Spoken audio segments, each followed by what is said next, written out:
During coffee hour today after church, over there at church, Park Ridge Presbyterian, I was talking, there goes Easy Rider down the street, yeah, Peter Fonda.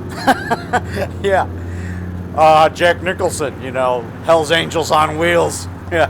Anyway, but Satan Sadist, Russ Tamblyn. Remember he played that biker, Satan, head of the group, Satan Sadist. That's a biker gang. They're kind of like Hell's Angels. That's by Al Adamson, one of my favorite directors. I met him in 94. He died like 5 months later, so he got murdered, But he was a nice guy. I met him. Yeah, he directed Satan Sadist and Dracula vs. Frankenstein, my favorite 1970s driving flick. Of the 70s, that was my favorite movie of the 70s, was Dracula vs. Frankenstein, directed by the late, great Al Adamson. Yeah, they made a documentary on him called Drive-In Monster. They showed it on WTTW. It's great. Anyway, they showed a convention, too. They showed it, I think, down in Strongsville, Ohio, down at the Cinema Wasteland, I think.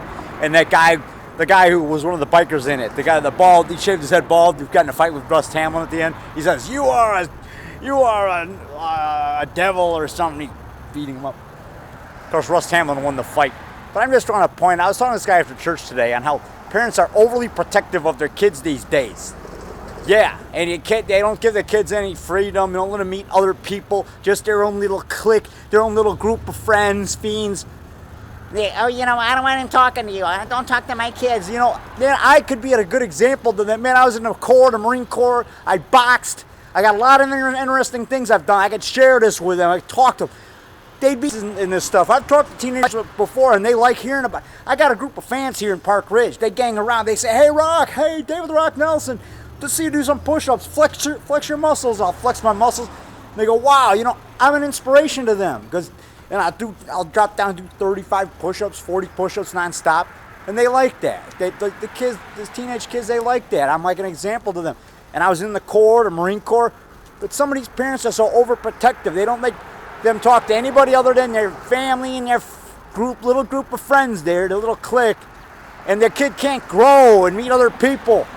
And meet people like me, that makes monster movies. I tell them about that. They like that too. They think, wow, this guy's an artist. He makes his own movies. He acts. He's funny.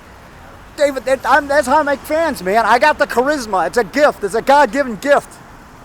But now nowadays, these parents got their kids in their little clique, like a cage. I told this guy after church. This one guy that's down to earth, this real big guy, big gregarious guy from church. He looks like a power lifter. But he had to get knee replacement, so his knee, he sits down a lot. He has a cane now. But he's a big, strong guy, man. I mean, he can walk. He just uses a cane now. But he's a big, strong guy. He's real friendly. He's about the friendliest guy in the church. Him and brother Agenlian. Trent Agenlian. Yeah, him and his wife, they're cool. He's like the nice guy in the church, too. Agenlian, oh, man, he's great. And he was in the NCIS or something. Yeah, anyway, I think he still is. But point is, this big guy, I was telling him, how the parents are so overprotective of their kids these days. They got, like, their little clique, the little clique of friends. He can only hang out with them. I only want them talking to him.